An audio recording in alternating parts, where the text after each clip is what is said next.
Hey, Kelly, how you doing, man? I'm doing great, Alex. How are you?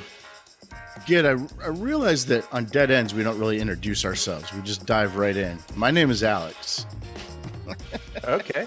I'm Kelly, and I enjoy long walks on the beach, holding hands. Do you accept my dead end? Yes, I accept it. So, we've talked about shoes a few times on this show. Kind of a fetish. Yeah, sure. So we've talked about the X-ray shoe fitter, right? Mm-hmm. We've talked about Dr. Scholl's. Yep. Yeah, maybe that's the two times we talked about shoes, right? And it's kind of come up in other ways. Sure. Sure. And I'm kind of obsessed with the types of businesses that used to exist, and then right pre-internet, they didn't get to enjoy like the what we know as commerce today, right? Instead, they just kind of fizzled out. They could have been huge. Could have been huge. We don't know why they didn't make it. But man, when you think about shoes, when you think about when we were kids, there was only one place to go get shoes, right? Yeah, let me think. Was it DSW? No, that's for women, dude. I mean, I don't know what you're into. Maybe that's your thing.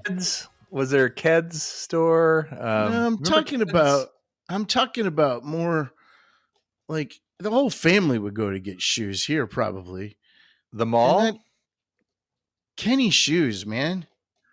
Oh, Kinney Shoes. Kinney. Do you not remember Kinney Shoes stores?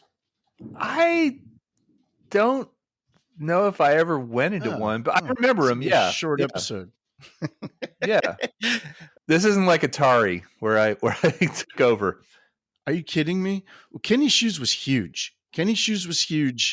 Is it K-I or K-E? Kinney. Okay, Kinney Shoes. Yeah. Kinney Shoes was so big. I collect, programs for sporting events, and I have a game program from the 1979 World Series, and in it, there's an advertisement for Kinney Shoes, and it says in it that they're the official shoe of the NBA. Really? Okay. Now, if you're listening, you don't know Kinney Shoes that we're talking about. It was a shoe store, but they also had their own house brand. You could buy other brands there, but they had brands, and it was like the kind of shoes that kids in school wore, and they weren't anything special. They were kind of, they didn't look great. But athletic shoes weren't a big deal back then. Were they sneakers? Yeah, sure. Well, all kinds of shoes. In fact, the one I remember the most, the one that I wanted that my parents wouldn't buy me, was a shoe called the Gas. Do you remember the Gas?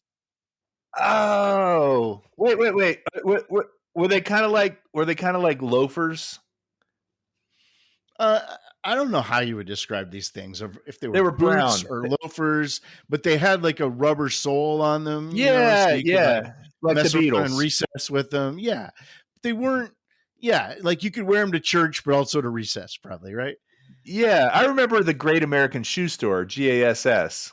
So Kinney was known as the Great American Shoe Store, and then they had these shoes called the Gas. And on the bottom of the shoes, so they were like rubber on the bottoms of them. Like I said, they kind of look like dress shoes, but then if you turn them over on the bottom, they were kind of thick. Yeah, really thick. And on the bottom, it would spell out GASS, like G period, A period, S period, S. And then when you're sitting, like if you're sitting and the teacher was singing or something, or you're doing I'm talking elementary school, and you have one of those kids sitting on the floor, and he would cover up that G. And the whole class would go crazy, man. It was the most profane thing you'd ever seen. And those kids and people would just lose their minds because the kid is basically saying ass in the class. Yeah. But very, very like on the down low. It was awesome. It was like a secret language. So today I was looking at Gas shoes, which by the way, just so ugly, but awesome looking. And they had versions for like adults and there was a more of a dress shoe version, and it was called the Gaslight. I kid you not. Okay. It was literally a shoe called the Gaslight. Now, Gaslight that term came from a movie that came out in the 40s, I think. But now people throw that word around all the time, Gaslight. Yeah. But in the 70s and 80s, it didn't mean that. No. It. But it was at a time when everything was starting to be light. Like I think Bud Light came out around that time, and Pepsi Light and all these different things. Yeah. So you might as well have the Gaslight also, and was it LITE or LIGHT? Oh, of course, LITE. Okay. And then of course it had Velcro straps, to lock it down. Just the ugliest shoe you've ever seen. Now wait. Let's talk about the Velcro straps for a minute. Did the original Kinney's Gas have the Velcro, or was it tie lace up? I'm pretty sure that was a lace up. The Velcro came later. I have some shoes now that are like slip on, and some that, actually I do have a pair of tennis shoes that have Velcro. But hey, Skechers, if you're listening, we're in your demo, man. I always thought Skechers all the time, slip-ons. Yeah. I always thought though that Velcro shoes were for kids that didn't know how to tie their shoes.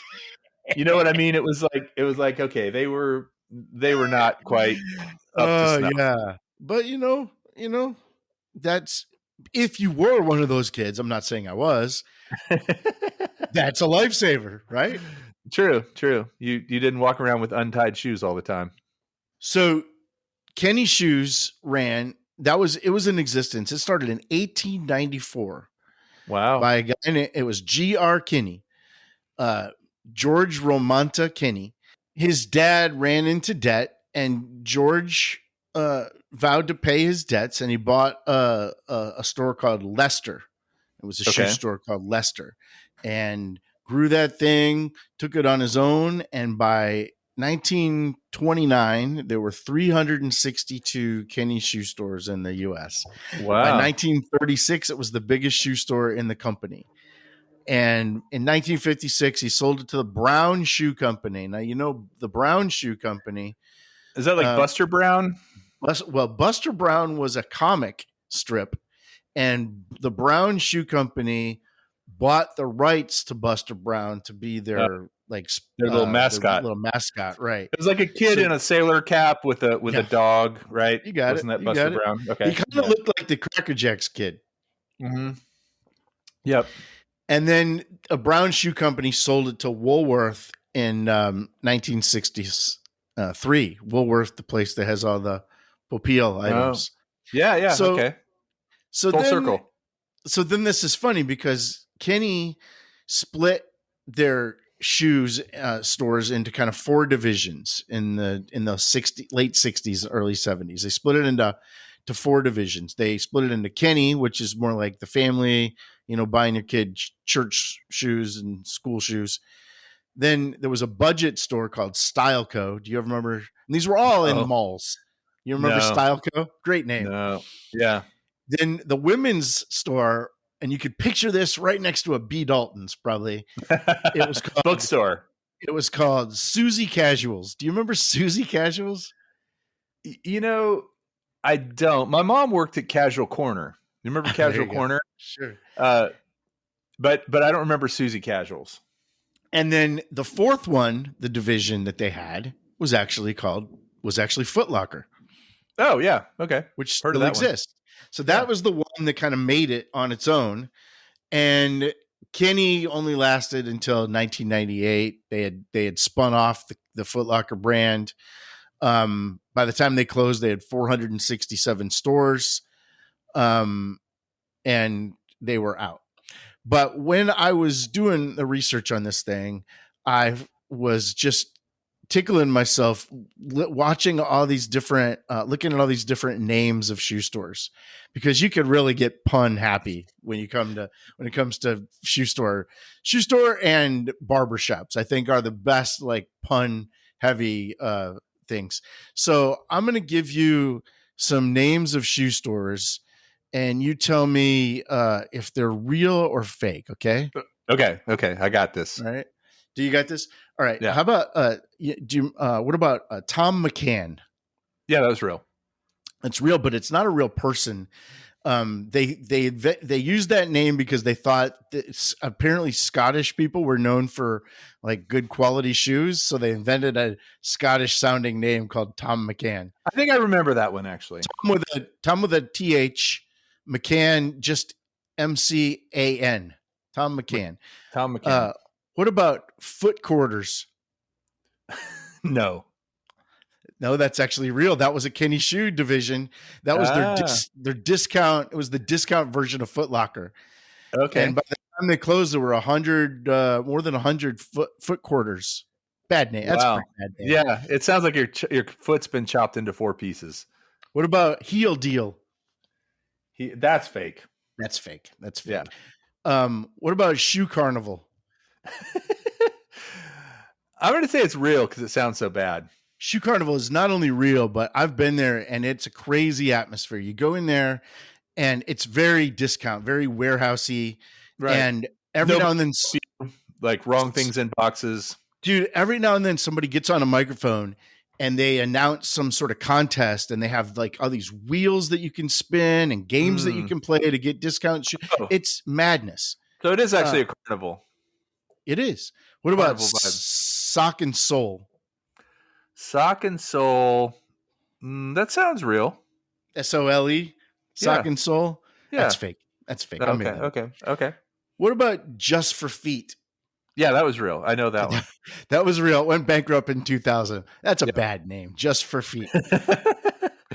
What about Toe Depot? Fake. That's fake. What about Shoe Show? Fake. That's actually real. It's a regional chain that has over 1,100 stores. Regional with 11. Wow, that's pretty good. Right. I think I don't know what part of the country. Shoe Show. What about Boot Bazaar? Fake. That's fake. You're right. What about Shoe Town? That's real. That's real. It's in the Northeast. It's a bargain. Have you ever seen one? Shoe Town? No, never been there. What about Stride Right? Oh, that's real. That's real. It's RITE. I remember that one. That was also a brand of shoes. And it's only online now. Okay. Yeah, that was a brand of shoes. What about Happy Heels? Fake. That's fake. What about Pickway? Real. That's real. Lace Place? Fake. Payless Shoe Source? That's real. I know that. Real. Closed in 2019, but relaunched online. What about Wild Pear? I'm going to say real. Kinney Shoes owned Wild Pear. That was a flashy kind of mall store in the 80s and 90s. Okay. And finally, what about Soul Survivors? SOLE. Soul Survivors. I'm going to say fake. It's fake. You're right. You did pretty good on that. You did pretty good on that. Thank you. Well, I'd heard of most of the real ones, and I think where I was able to tell the fake ones after a little while was they sounded too good. Like too much rhyme, too much pun. Well, there were two big spokespeople for Kinney that I remember in the 70s, and they had kind of two advertising campaigns. They had Ken Berry. Do you remember Ken Berry? He was like in a lot of Disney movies, and he was like in the Shaggy DA. Do you remember that movie? No, yeah, okay. I can probably picture him. Sure, and he would do singing and dancing, real cheesy kind of up with people kind of guy. He would do like comedy bits with Kinney Shoes, and that was kind of like for a broad audience. And then they had kind of the more athletic ads, and that was Bruce Jenner, Caitlyn Jenner. Yeah, Bruce Jenner was the Kinney spokesperson back then. And like I said, you could buy the Kinney Shoes that would have the NBA logo on them because they were in a deal with the NBA. And the funny part is, Adidas is famously the 3-stripe shoe, right? That's the 3 stripes. Some Kinney Shoes had 2 stripes and some had 4. They were surrounding Adidas. I've always heard Europeans say Adidas. Adidas, right. But I never remember back then. I remember counting the stripes or even knowing that was a thing. But But them Kinney shoes, man, they didn't last long. They were kind of broke down. Yeah. But they weren't bad looking. The athletic shoes weren't terrible looking back then, but the casual shoes ones were a little ugly. Yeah. And women's too. They had women's shoes. Picture like lots of like clogs. You know, have you ever seen clogs? Yeah, Women were really into those. Yeah. Yep. Did you? I'm sure you know this, but what Adidas supposedly stands for? What's that? Really? That's not your thing? I think I do know this, but what? All day I dream about sports. Oh. Or sex, depending on how old you are. You know what's a good movie? Have you ever seen that movie Air? No. Came out a few years back, and it is a story about the Michael Jordan going in. It's a story about Nike landing their deal with Michael Jordan. Yeah, okay. I think I heard about this or maybe saw a trailer for it. Yeah. The genius part of the movie is that Michael Jordan is not a character in the movie. You like see him only like from the back, and he doesn't, but his mom is, and they kind of dealt with his mom. And when they made that deal with Michael Jordan and Nike decided to throw their lot in, that changed everything in terms of athletic shoes. I mean, then if you wanted to compete, you had to get high elite athletes, because when you think about it, it doesn't make a lot of intuitive sense because most people aren't playing basketball. Right. And not at that level. Not at that level. So it wouldn't make a lot of sense that you would have somebody like that pitch shoes. Let me put it this way, Alex. I would be just as good at basketball in a pair of Kinneys as I would in some Jordan Airs. Exactly. But that actually changed everything. It changed the game, and it ultimately put places like Kinney Shoes out of business. Yeah. You could not compete with the Nike and the Adidas. You just couldn't do it. So that was one of the huge things that put them out. And on 1998, they were really struggling, but also their strategy was malls, and once malls started kind of going out of favor, that was the death knell to Kinney Shoes. So those two things, pretty significant challenges to them. So yeah, that's Kinney Shoes, and long live Foot Locker. Long live Foot Locker, and if you're our age, long live Hoka. Come my bam, come my bam, come my bam.